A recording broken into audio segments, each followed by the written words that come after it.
Okay, so look, let's get started. We got today's Thursday, April 25th. This is the 1 week anniversary of the release of the Mueller report, the redacted Mueller report. It seems like ages ago, if you've been following it on the media. It's like the virtually the top story every single day, every single hour. In addition to the now 20, I think, people that are running for the Democratic nomination. So that a week ago, last Thursday, just after having gotten the copy of the redacted report, we obviously criticized William Barr for his then transparent effort to deceive everybody about what the nature of the findings were, pointing out that it was totally untrue, that his assertion that the failure on the part or refusal on the part of Mueller to bring any charges against Trump had absolutely nothing to do with the White House legal opinion that said that it was not allowed for a Justice Department employee to bring criminal charges against the president. It became manifest upon even a cursory reading of the redacted Mueller report that was in fact central to the reason why Mueller did not return any charges under the obstruction of justice volume. And so we criticized Barr for trying to deceive the American people to that effect. We also criticized Barr for his patently false assertion that there was no evidence of any kind to support collusion, and that therefore there was no collusion and no obstruction. Therefore, parroting the kind of bumper sticker position of Trump on all of this.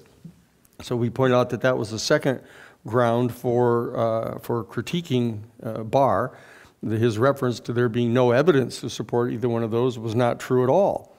That it was clear from a reading of the report that what Mueller had concluded is that in light of the technical requirement to find a conspiracy to show what was referred to as collusion with Russia, there would need to be an agreement, an express agreement reached between the two conspiring parties before he could actually bring a criminal charge.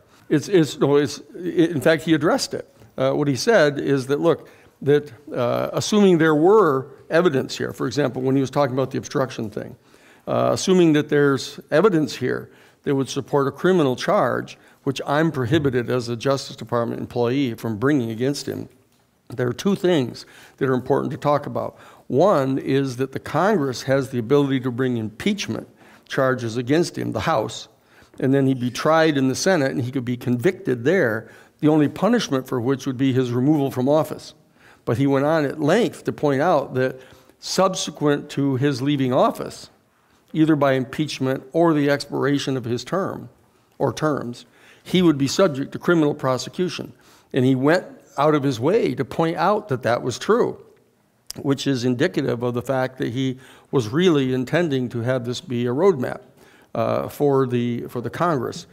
So in addition to those criticisms that we leveled at Barr, which seem to be parroted by virtually everybody now, about how bogus his first 4-page report was, a summary, and then his attempted summarization just before releasing the report in its unredacted or in its redacted form. So everybody rushed in to critique Mueller, even to the point where a number of members of Congress have now called for his impeachment, which you can do. You can impeach any officer that has been consented to by the Senate pursuant to the Constitution.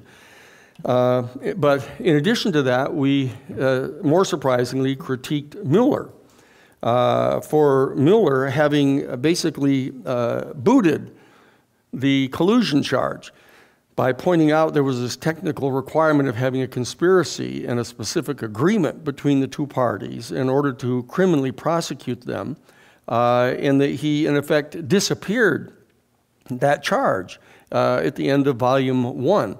Just said that there was, here's what happened, here are the facts that happened, and that I'm unable to find a specific agreement, therefore I can't charge conspiracy, so therefore let's get on to volume 2 and take a look at the obstruction charges. And it was there that he laid out this big roadmap for these 10 different instances that had occurred that clearly would rise to the potential of being an obstruction act. And therefore, here's what the Congress needs to do. Here are all the elements to it. Here are the cases on both sides. It was a transparent roadmap that he put forth. But the criticism remained at the end of our initial gathering together about that this booting of the collusion charge did not seem, in my judgment, to be merited. Because of that, they were refusing to answer the question that people keep posing. What in the world is going on here that's causing Trump to be so enamored of Putin? And why does he refuse to criticize him? Why does he always congratulate him? Why does he always hold him up to esteem? Why does he take his word for everything? What's going on there? And if, in fact, there was no collusion or no conspiracy between the two of them, why would he keep doing that? And what we did is we predicted, after the criticism of both Barr and Mueller, we predicted exactly what was going to happen, is that the Democratic Party, yes? Before you get too far, do you want to just mention the paper real quick? Oh, yeah, all right. So the papers are all due today, the global climate change papers. And so those will be coming in all today. And what we're doing now is we're starting you on the trip to deal with the impeachment, which is the second element of this. And as you can see, I've been concentrating on this because it's going to be such a centerpiece for the course. But I'm going to, in fact, in the gatherings that we have later, start making the connection. I'm going to start making it more today of how this is related to climate change directly, because we predicted that there was going to be this split in the Democratic Party, that the new, more moderate Democratic Party, the post-Cold War Democratic Party, headed up now by Nancy Pelosi and Schiff and the rest of them, and now Joe Biden, now that he's announced this morning that he is clearly seen as the choice of the new, more moderate Democratic Party to be the nominee for that part of the party. We predicted that they were going to go saying, look, no impeachment, even though the content of the redacted Mueller report is much more critical of President Trump than Barr was indicating in his 4-page and in his summary of it all. When you really look into it, it's a lot more incriminating, but we should not go to impeachment. We should have this kind of strange dance where we're not saying we're going to impeach him. What we're saying is all we're trying to do is get the information. First, get the information out from behind the redactions, then get the information that underlies the findings, the factual findings of Mueller, such as the particular interviews, the hundreds of interviews that he did of witnesses, et cetera, and that we predicted that was what they were going to do. And they were going to say that this process of getting more information that undergirds the Mueller report, they're going to be holding hearings which they think they can then slow walk, all the way up to the election, and that they're going to be presenting more and more incriminating information about Trump. And that way it's going to undermine the independents primarily who voted for him in 2016. There's an acknowledgement that the hardcore of really about 18%, maybe 15 to 18% of the people support him affirmatively, but because only half of the people in the country vote, that 15 to 18% ends up looking like 30 to 40% of the people. And so you keep hearing these quotes about, 40% of the people support him, But we knew that was going to happen with the regular Democrats.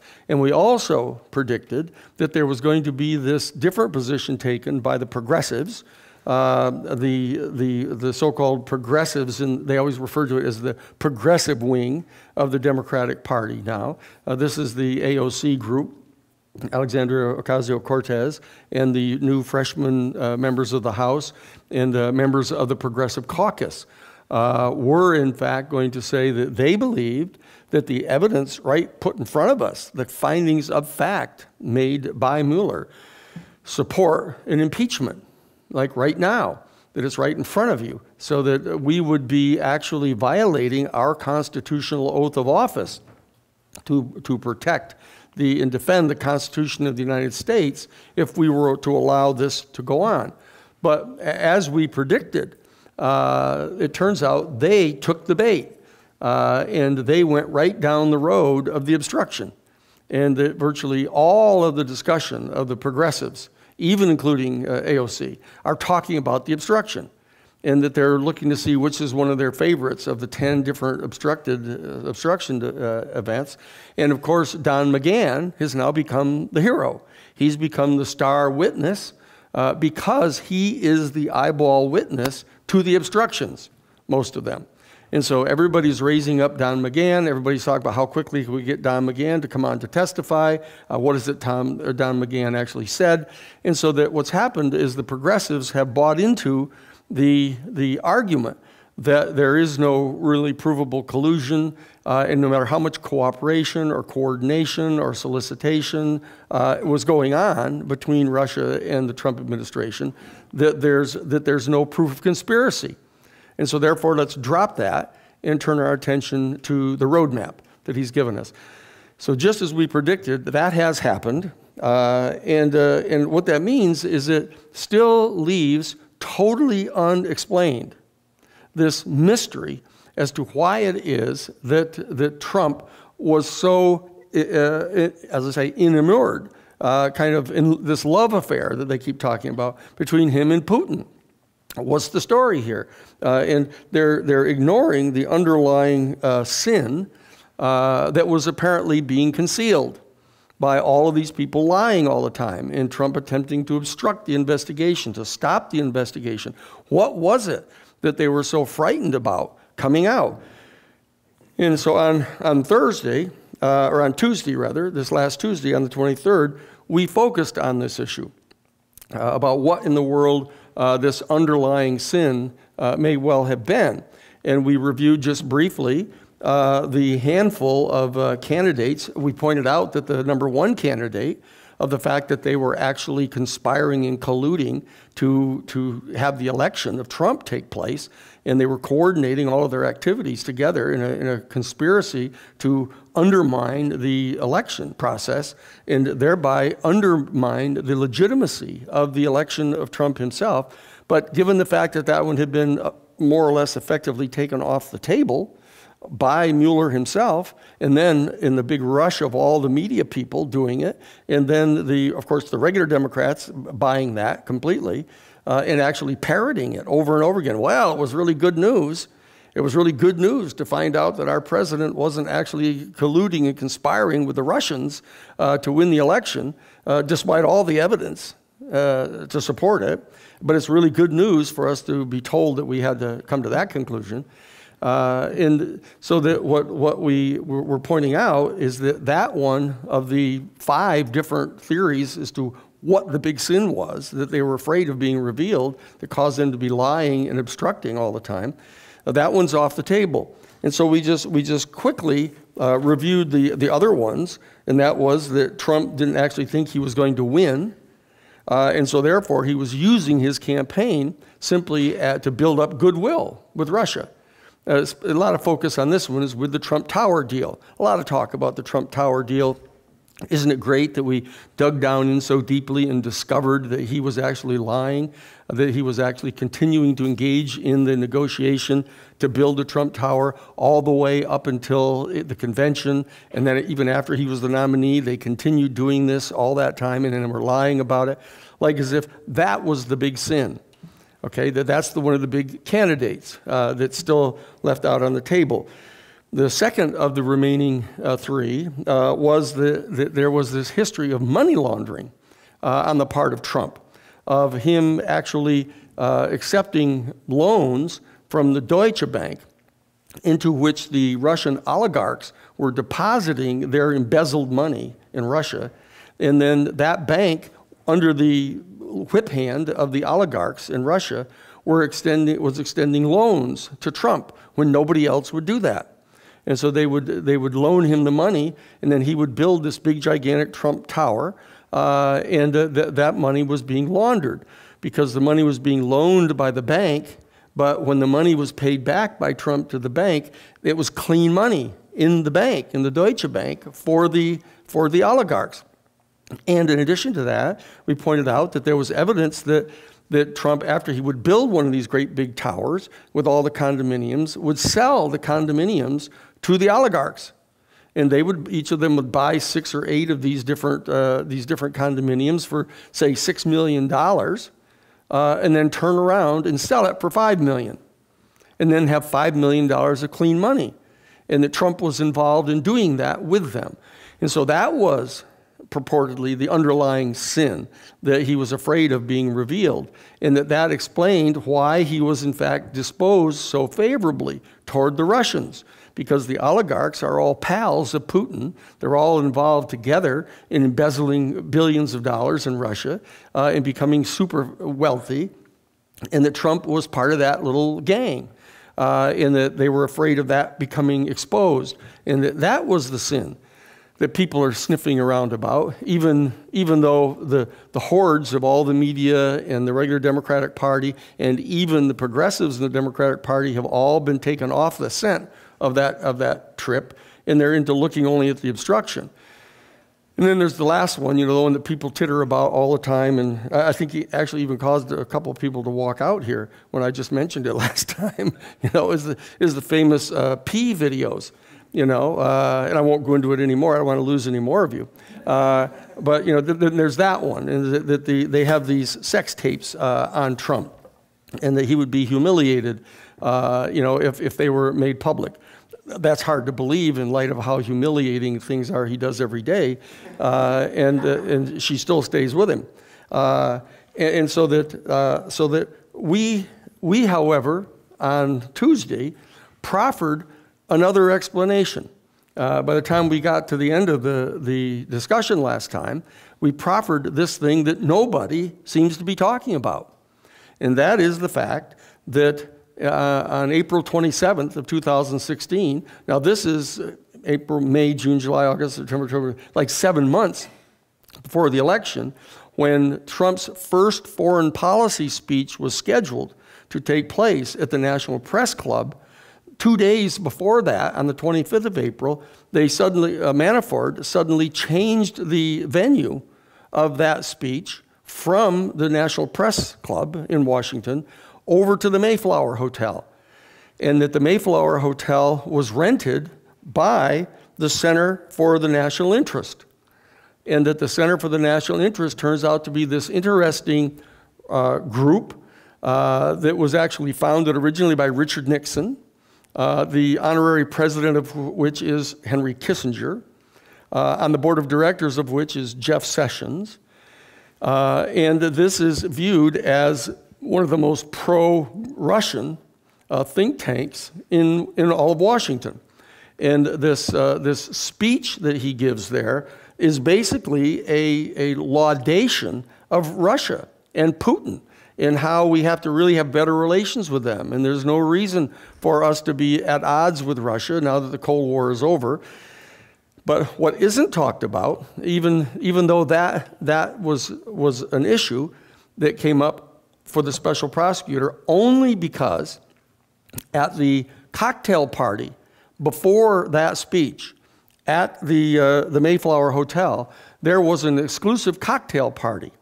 And I hadn't even done all the research on this as of just last Tuesday, when I kept referring to this being limited to 240 people. It turns out it was limited to 24 people. There were only 24 people in that VIP special cocktail before his speech. And in it was the Russian ambassador, the ambassador from Italy, the ambassador from Singapore, and a whole bunch of these special officials that we'll end up taking a look at as we go on in this thing. But it turns out that all of them were involved in the undertaking of the selling of the former Russian government-owned oil corporation. This particular company, it's got a kind of a strange name, Rosenfeld, was actually up for sale, and they were selling shares in it. And the people that were at that meeting, virtually all of them ended up being people that were involved in that purchase. And it turns out that this is the purchase of the combined Black Sea, Caspian Sea, and the northern Arctic shelf that's within the economic zone of Russia. And it turns out that it's projected that there are some 87 billion barrels of oil underneath that northern Arctic shelf. And that the sale is going to be, the front sale is going to be for $11 billion for each 20% interest in it. And there were going to be 5 partners that were going to come into this deal, and that they were anticipating that the amount of oil that's going to be taken out of there, if in fact global climate change can be continued, and that it continues to melt the ice caps in the ice fields up there so they can get at all of that oil, that they're anticipating that it is worth $10 trillion. It has some 30% of the world's natural gas up there, and it's got 13 to 15% of all of the oil on the entire planet, or under the entire planet. Yes. Do you know who those 5 partners were? Yes, that's what's interesting here. It turns out that one of them is ExxonMobil, and that is why Rex Tillerson was actually given the award of the Friendship with Russia award, the highest award given by Russia to any foreigners. He was given that, and that is why he was made the Secretary of State by Trump. And in fact, the other partner was Qatar, the nation of Qatar, which their national airlines have offices in Trump Tower. And another 20% was going filtered back into Russia, actually, even though they were selling it. They were ending up buying back some 20% of their own shares through this extraordinary loan that was being extended to them by the Italian bank, therefore the ambassador from Italy being there in that meeting. And it turns out that that money had been loaned to the Italian bank by the Russian central bank, and that they're buying back their own stock. And then very interestingly, there's another 20% secret partner in this deal. And it's a group that is registered in the Cayman Islands. And we've investigated this some since last Tuesday. And what we have discovered is that, that very importantly, that also in this meeting, among the 24 chosen people, was this fellow Bud McFarlane. And Bud McFarlane, as I mentioned to you, was one of the people that was charged in the Iran-Contra scandal by Special Prosecutor Lawrence Walsh, and he was indicted for withholding information, for concealing information.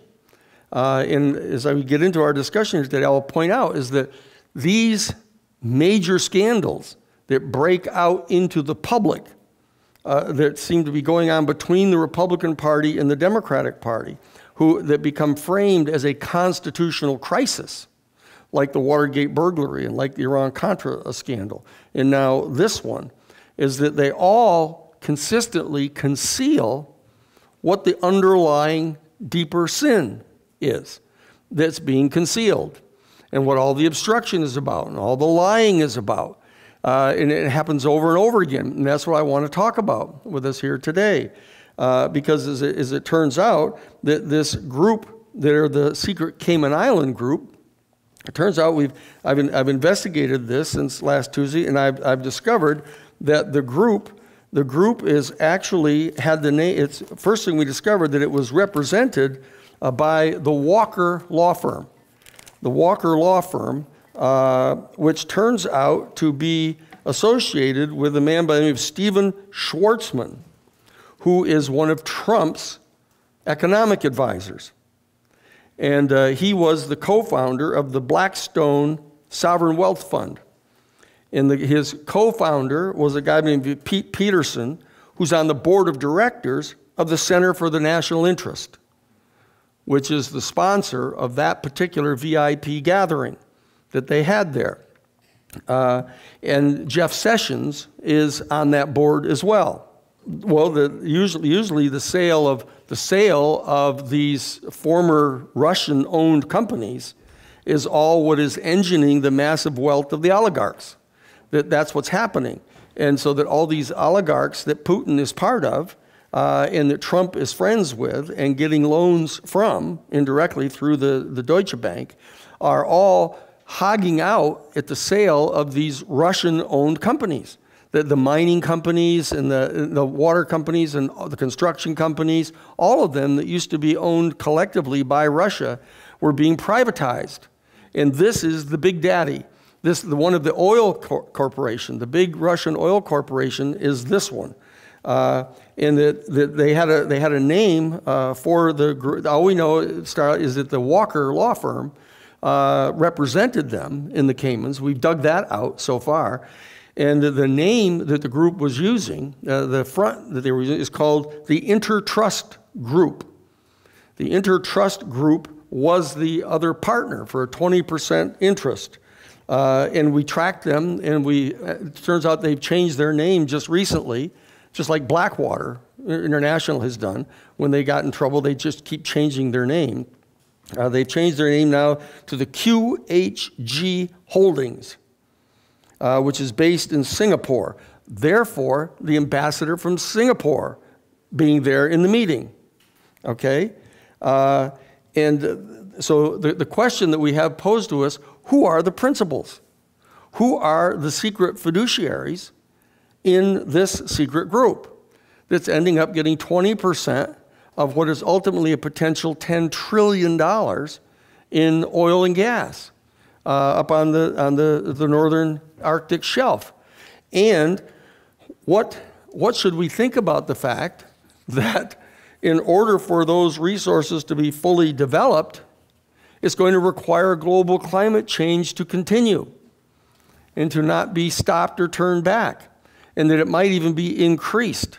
Therefore, the doubling and tripling of the oil output in North America under Trump, ordering the Dakota Access Pipeline to go forward despite the fact that they're not complying with the Environmental Protection Act requirements. And of course, then he appoints to head up the Environmental Protection Division, he appoints Scott Pruitt, who is the Attorney General from Oklahoma, the home of the Kerr-McGee Petroleum Corporation. The Kerr of which I pointed out to you was Robert S. Kerr, the governor, four-time governor and four-time senator from Oklahoma, who chaired the United States Senate Armed Services Committee, okay? And so I highlighted for you that Bud McFarlane was at this April 27th VIP cocktail for 24 people, and that Bud McFarlane wrote an article soon thereafter that was published in The National Interest, which is the magazine for the Center for the National Interest. And in the National Interest magazine, he published an article in which he said, Russia will be becoming the integral partner of the United States in ensuring the energy security of the Western world. And that's what this is all about. What's going on here is that not only are these oligarchs and these partners in this sale, this privatization of the national oil company of Russia, not only are they becoming filthy rich, but what's happening is what Trump and Putin are engaged in is establishing an alliance between Russia and the United States to control virtually all of the oil in the world. because the United States has invaded and occupied the Middle Eastern oil fields and is continuing to do so. So they have control of those oil fields. They are engaging in this rapid build-out of the oil drilling and stuff in the United States, with Trump not only ordering the going forward of the Dakota Access Pipeline in violation of the the environmental protection laws, but also ordering the going forward of the Keystone XL pipeline. All of them in defiance of the environmental laws, and has issued the orders opening up all the national parks to further oil drilling and natural gas exploration and coal mining, all right? And he's also now opened up all the Indian reservations, ergo the Dakota Access Pipeline, going right next door to the Indian reservation up there. Okay, and the other one, the Keystone XL pipeline, is coming right next door to the Cheyenne River Sioux Reservation. So you got the Standing Rock Sioux Reservation and the Cheyenne River Sioux Reservation being the major target areas for building out these pipelines in violation of the Environmental Protection Act. And you got Scott Pruitt from Oklahoma put in place to set aside all of the EPA standards. And now you've got Barr in there as the Attorney General, allowing them all to get away with it. Okay? So this isn't rocket science that we're talking about here. What it requires is actually looking. You have to look in order to find it. Okay? And the reason that I know enough to look is because we've had to look in the past. Dealing with the Watergate burglary, dealing with the Iran-Contra scandal. Both of which I'm going to talk about here today, because the underlying sin of these constitutional crises are consistently concealed from the American people. But there is this conflict going on between the Republican Party, that is the Hamiltonian financiers and the entrepreneurs and the mercantile class, going on against the Madisonians and the Jeffersonians, who are in fact more into simple agriculture and local control and individual regional rights, etc., over and against a more powerful centralized federal government, in that case, nowadays, the global government. The whole thing of globalization, the whole building out of this globalization operation that's going on now on the world level. And that's what's happening right now. And so those questions are posed in front of us right now, is who are the actual principals or fiduciaries of this intertrust group, or QHG Holdings. And what we have found out is that the QHG Holdings was in fact put together by a group called Glencore Energy in the United Kingdom, along with a group from Qatar.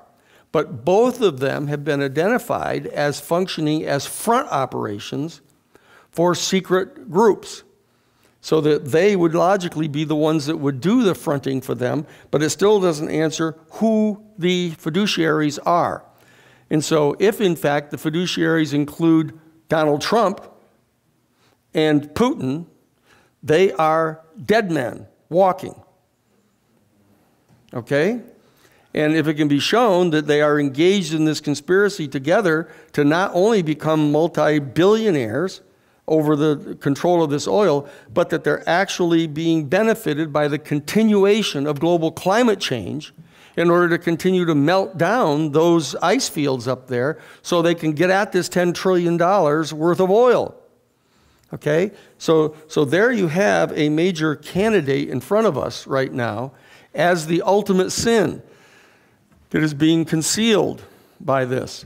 And what I want to point out to you today is that this is what happens when you see these kinds of crises come forward, where the Republican and Democratic Party go at each other, and it gives rise to this major confrontation where, in most instances, the representative of the Republican Party in the executive branch, whether it's Richard Nixon and the Republican Party concealing the Watergate burglary, or whether or not it is the Republicans under the Nixon and Bush administrations concealing the off-the-shelf enterprise in the Iran-Contra scandal, or this one that's happening now.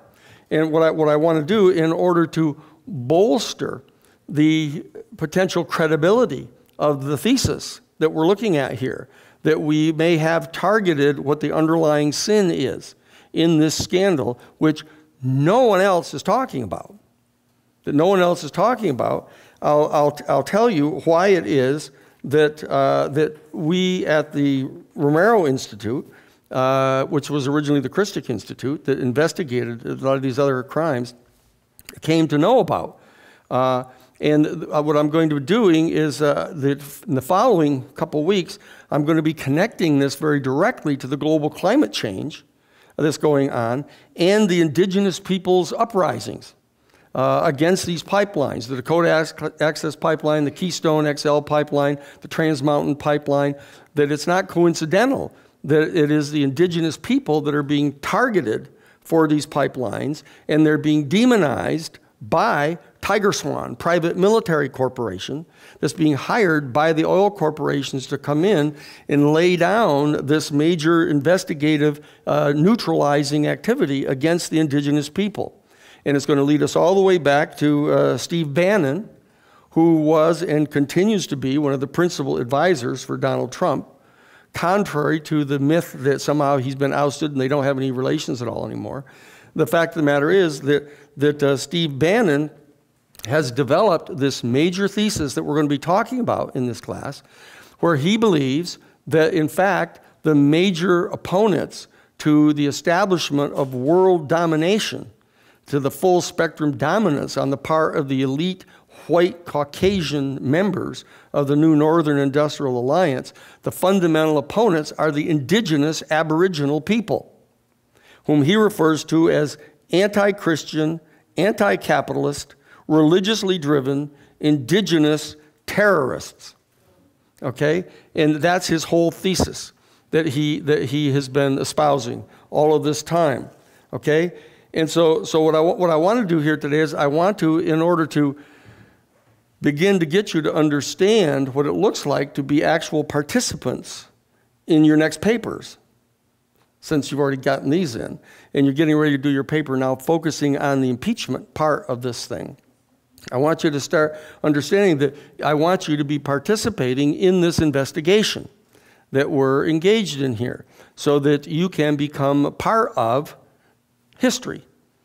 And I want you to get used to doing this. I want you to understand that even at this level in your undergraduate career, you can become participants as scholars, as researchers, as writers in history. And that's what I'm trying to persuade you into doing. So I want to, in order to show you what it looks like, I'm going to give you the examples of the Watergate burglary and the Iran-Contra scandal, both of which I happen to have been directly personally involved in. So we have access to direct inside information about what was really going on in those investigations so that you can see that it's perfectly understandable that you can become involved with us in doing this investigation to attempt to uncover the underlying sin at the root of this particular scandal that's going on.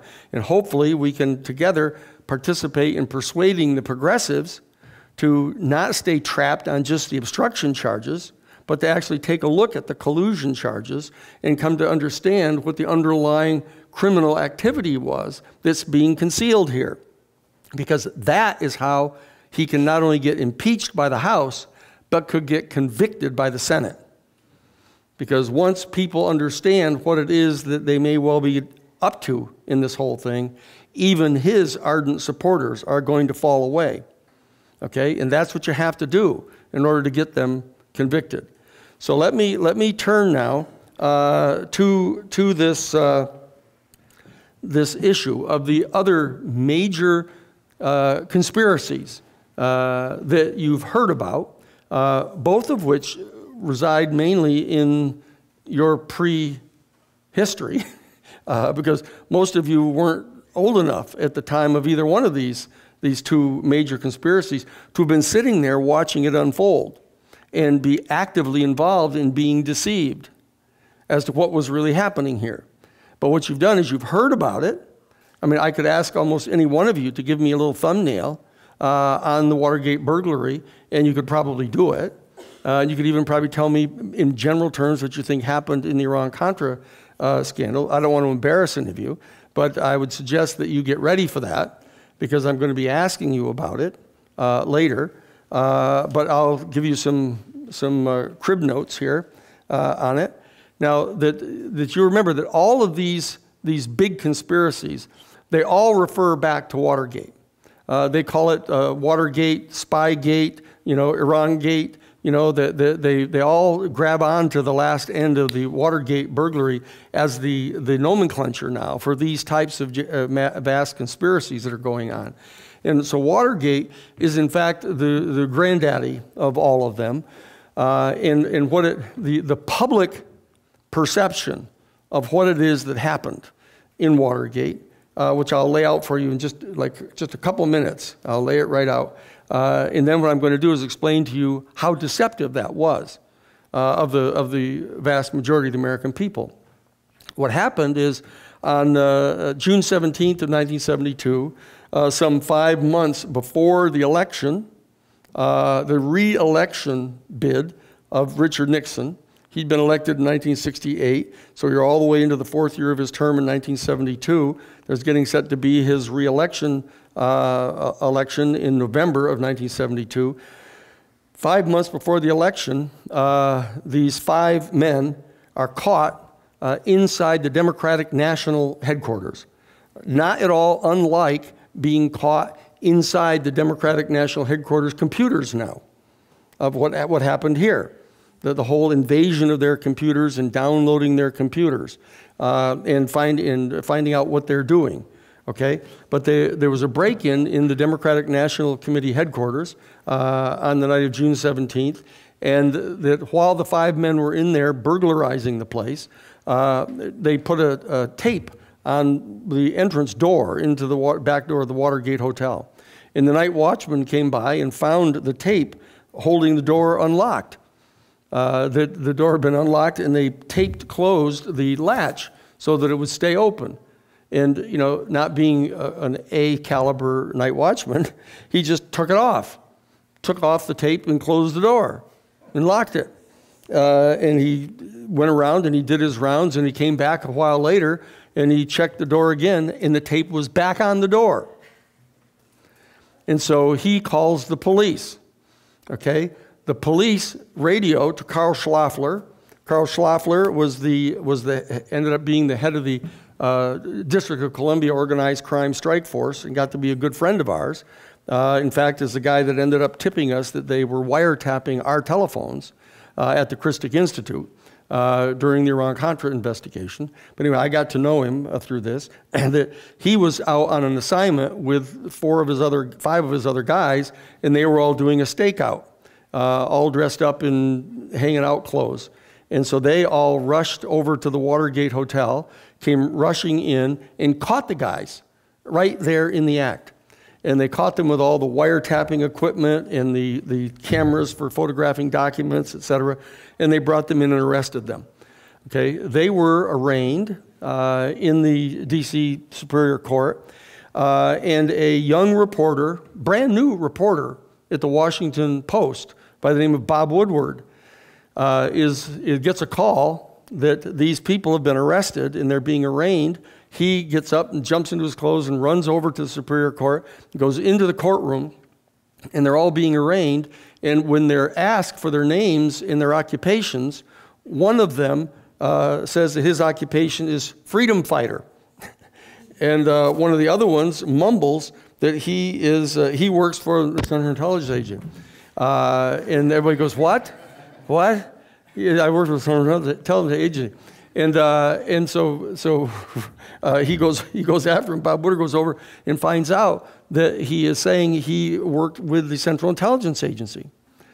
And so he rushes back to the Washington Post, and he goes in to see Ben Bradley and tells him about this. And they start looking into what the connection here might be. And what they discover is that that these people all have associations with the Central Intelligence Agency. James McCord was a CIA wiretapping specialist. Bernard Barker, Virgilio Gonzalez, Eugenio Rolando Martinez, and Frank Sturgis, all of whom were caught in the hotel, all are associated with the Central Intelligence Agency. And then they actually find a key on one of them to a hotel room nearby. They go to it. The hotel room is registered to E. Howard Hunt, who is also a Central Intelligence Agency guy. And so they go and arrest him too. So they're all arrested, and they find in the pocket, inside the sports jacket pocket of Bernard Barker, a check in his pocket, written out to him. And the money is traced back to the Committee to Re-elect the President. They call it CREEP. And so they found the thing in his pocket. And so Woodward and Bernstein now, Carl Bernstein, who's working on the thing with him, and Ben Bradley start jumping up and down ecstatically, saying, look, we caught them. Here they are, being with a check in their pocket from the Committee to Re-elect the President, burglarizing the Democratic National Committee headquarters. This is trouble for them. And so they go after them, and they keep pushing and pushing. And the president, just exactly like Donald Trump, just keeps saying, this is crazy, this is insulting, this is stupid. You know, I didn't have anything to do with this. I don't know anything about what they're talking about. You know, you're wasting everybody's time. You're distracting everybody. And he goes on that way all the way up until the election. And he wins the election in one of the biggest landslides in history, you know, and beating George McGovern. It comes back into his second term in the presidency, and the Washington Post continues going after him. And they dig out the information that, in fact, these people that were working for E. Howard Hunt, turns out E. Howard Hunt was employed at the White House. And he was working in the White House for Jeb Magruder, one of the White House staff people. And they start going after it, and they get to Jeb Magruder, and they find out there was this big bag of cash that was kept in the safe in the White House, where they actually paid these guys from. And that there was a whole bunch of other things that they were doing.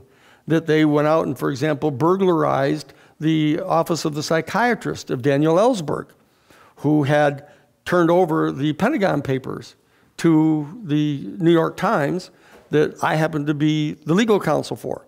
That we represented the New York Times in the Pentagon Papers case and got all of those published. And then Dan Ellsberg got arrested and charged with stealing the papers. And the other office represented him. Our office wouldn't represent him. I was shocked. I thought we were going to represent him, and I went up to see Larry McKay, our senior partner, and he said, it's one thing to represent the New York Times for $1 million fee. It's another thing to represent a traitor, he said. And so I took all the files that I had and that I'd done all the work on, and I'd prepared all the defenses for Punch Sulzberger and whoever the source was, and for Neil Sheehan, and I brought them over and gave them to Leonard Bodine. In Rabinowitz Bodine Standard, we're going to be the defendants, or the defense counsel for him, and so they did. And so I was asked to leave the firm, and they said that apparently my interests were not the same as their clients. Which I couldn't disagree with them about. But anyway, the bottom line is that, so the big scandal breaks like that, and they go, oh good, we caught him doing it. And then it turns out, as you've all heard about, it turns out that Alexander Butterfield revealed to, what was his name, the fellow from the National Security Archives, anyway, that there was actually tape recorders going inside the White House Oval Office. And so there were tape recordings of everything that happened in the office. And the special prosecutor ended up getting appointed, Leon Jaworski. It was originally not Jaworski, he replaced the other one that came in, that started the investigation. Who was it? The guy from Archibald Cox was actually the original special prosecutor, was in and started going after the tapes, and they fired him. And they had to work their way through 2 or 3 different people because they wouldn't fire him. They ordered the Attorney General to fire him, and he wouldn't do it, and so he resigned. And then they ordered the Assistant U.S. Attorney General to do it. He wouldn't do it, so he resigned. And they finally got down to Robert Bork. who agreed to fire the special prosecutor, for which he was dutifully rewarded with appointment to the federal bench, and eventually was nominated to the United States Supreme Court for playing as part of the team. But the bottom line is that once they got their hands on the tape recordings, they actually got a tape recording right on from June 23rd. The burglary took place on June 17th of 1972. They got a tape recording of the June 23rd conversation that went on between Bob Haldeman, who was the chief of staff for Nixon, and Nixon, having this private conversation in the Oval Office, where, as the statement goes, Nixon instructed Haldeman to go over to the Central Intelligence Agency and talk to Dick Helms and Vernon Walters, the CIA director and the deputy director, and get them to call the FBI, to call Pat Gray at the FBI, the new head of the FBI, and instruct them to get out of this investigation right now. And when that tape was discovered, it was deemed to be obstruction of justice, and therefore he was impeached. They passed articles of impeachment in the House Judiciary Committee, and before they could come for a vote up on the floor of the House, Nixon resigned, asserting that he realized he had lost his capacity to govern, is how he put it. Okay? And that's the story of the Watergate burglary.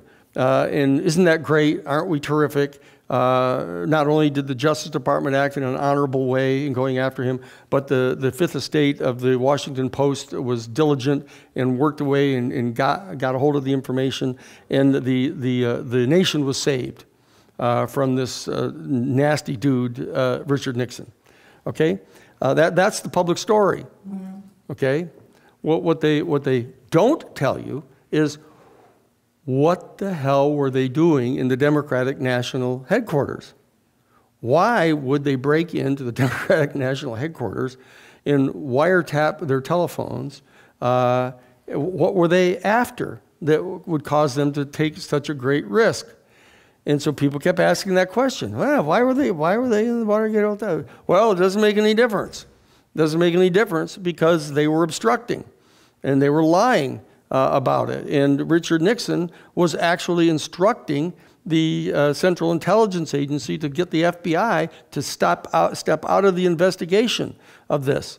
Okay, and that's obstruction of justice, and that's all you need to know. So you don't really need to know why they were in there.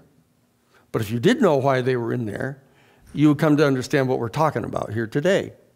And it turns out that, I want to see pencils moving on this one, what it turns out is that Richard Nixon himself personally instructed Jeb Magruder and his White House staff to get these particular people to go into the Watergate Hotel and wiretap the telephone of Larry O'Brien. Larry O'Brien was the head of the Democratic National Committee, but he'd only been recently appointed to be the new head of the Democratic National Committee, because prior to that time, for some 20 years, he had been the chief lobbyist in Washington, D.C. for Howard Hughes. And it turns out that Howard Hughes is the man who Richard Nixon, back when he was the vice president of the United States under Dwight D. Eisenhower from 1952 to 1960, that in June of 1960, when Richard Nixon, as the vice president, was campaigning for the Republican Party nomination for the presidency, as soon as Nelson Rockefeller dropped out of the primary race in Michigan, Nixon knew that he was going to be the nominee, and so he goes to the telephone, a secret telephone they have that was a scrambled telephone that he had that was going directly to Howard Hughes. Because it turns out Howard Hughes, when you may not know who he is, but that he was this big famous guy that was this creative inventor. He invented what they call the Spruce Goose. It was this big gigantic plane that he invented to show that he could fly this thing. It became the prototype for the C-5A cargo plane for all the United States military transports and stuff. And he became very famous, but he became a recluse, and nobody knew what he was doing. Well, it turns out what he was doing is he was being a secret consultant to the National Security Council. And he created this company called the Summa Corporation. He invented a thing called the Glomar Explorer, which is this major ship that could reach down and lift up submarines off the bottom of the ocean. And they were going around in case there was any kind of a crashed Russian submarine. They could find it and pull it up from the bottom and get out all their codes and all their machines and all their radar and stuff. And he was doing that and a couple other programs which you don't need to know about, but which we happen to know about. But he was deeply involved in doing all of that. And so Richard Nixon, as soon as he knew that he was going to be the nominee, and he was convinced that he was going to win the presidency. I mean, after all, he'd been a congressman, he'd been a United States senator from California. He, in fact, had been the vice president of the United States under Eisenhower. He had chaired the 5412 Committee of the National Security Council, in charge of all covert operations. He was the big domo in the Republican Party. And the Democrats were going to nominate this young punk, John Kennedy, you know, whose father had bought him his seat, basically, in the House and then the Senate. In that it was just sort of a vanity piece that he was running for the presidency, and everybody expected that Nixon was going to win. So what Nixon did is, in the telephone call, he asked Howard Hughes to set up a political assassination team to assassinate Fidel Castro, the new head of the revolutionary government in Cuba that had thrown out Batista back in January of 1959. And this is only in 1960 now, in June of 1960. It was like 6 months earlier. And Richard Nixon, in his capacity as the head of the National Security Council's 5412 Committee, had insisted to Fidel Castro that they not have any diplomatic relations with either Russia or China if they were going to get any type of assistance from the United States. And Fidel Castro said, no, we're going to have relations with all the countries of the world, and we're not going to have you dictate to us. And so Richard Nixon began a covert operation against the island of Cuba that was called Operation 40. And in January of 1959, when the Cuban Revolution succeeded and threw out Batista, this rampant criminal, and threw him out, all his right-wing cronies in Cuba fled from Cuba, and they came up to Miami and Tampa and set up camp up there, including Santo Trafficante, who was the mob boss, the mafia boss of Havana, who happened to be the client of F. Lee Bailey in our office, and who explained to us all of this.